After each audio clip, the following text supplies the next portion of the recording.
Assalamualaikum warahmatullahi wabarakatuh. Dengan saya Yulianti Basri, berikut sorotan sepekan bontangpos.id.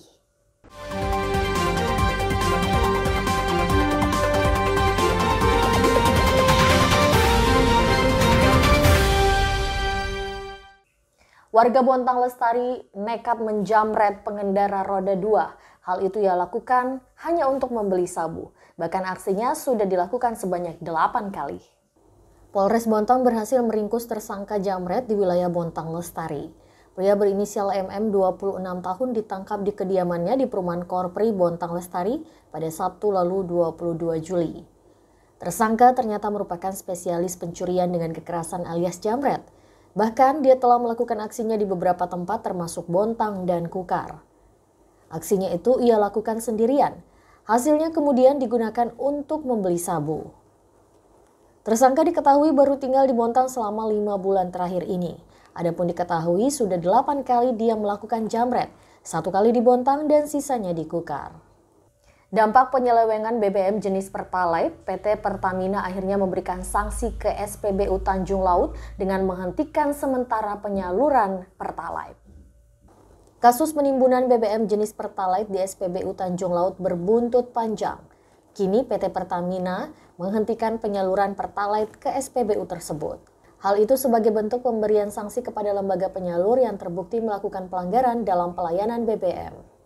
PT Pertamina telah melakukan pengecekan di lapangan. Selain itu, surat sanksi dikeluarkan sesuai dengan pelanggaran pada kontrak kerjasama. Dengan adanya penghentian pasokan sementara di SPBU tersebut, Pertamina mengalihkan pasokan Pertalite ke SPBU terdekat. Kendati begitu, Pertamina juga masih terus mengawal dan berkoordinasi terkait kasus tersebut. Berkali-kali warga Bontang Kuala melakukan swadaya gotong royong untuk memperbaiki jalan rusak. Akhirnya hal itu membuahkan hasil. Pemerintah Kota Bontang kini menganggarkan untuk perbaikan jalan tersebut. Jalan rusak di Gang Batu Ampar Bontang Kuala kini telah dianggarkan oleh pemerintah Kota Bontang. Jika melihat kondisi di lapangan, kewenangan berada pada Dinas Perumahan, Kawasan Permukiman dan Pertanahan karena lokasi tersebut termasuk jalan lingkungan. Pengerjaan tersebut pun akan diajukan melalui APBD perubahan. Sementara alokasi anggaran yang diusulkan sekitar 200 juta. Adapun perbaikan bakal dilakukan bertahap. Pada tahap awal, pengerjaan meliputi perbaikan badan jalan. Selama menjabat, Basri mengklaim sudah berhasil mengurangi dampak banjir di Bontang hingga 40%. Selama menjabat kepala daerah, Wali Kota Bontang Basri Rasa mengaku berhasil mengurangi dampak banjir. Bahkan persentase tingkat keberhasilannya mencapai 40%. Kata Basri, luas genangan banjir di Bontang menurun secara bertahap sejak 2019 hingga 2022. Pada 2019 terdapat 515 hektar lahan di Bontang yang terendam banjir. 2 tahun berikutnya, yakni pada 2021, angka itu menyusut menjadi 353 hektar. Lalu pada 2022 menurun menjadi 283 hektar lahan.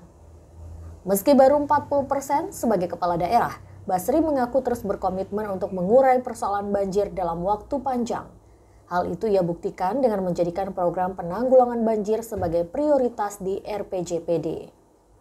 Hal itu pun dibenarkan oleh Bapelitbang Bontang, sebab berdasarkan data yang mereka miliki, banjir di Bontang yang berasal dari hulu sungai menurun setiap tahunnya. Menurunnya luas genangan banjir berkat program yang digaungkan pemerintah, yakni normalisasi sungai secara rutin, penurapan, perbaikan drainase, dan sebagainya. Informasi tadi sekaligus menutup perjumpaan kita kali ini di sorotan sepekan bontangpos.id. Terus ikuti informasi terbaru kami di www.bontangpos.id.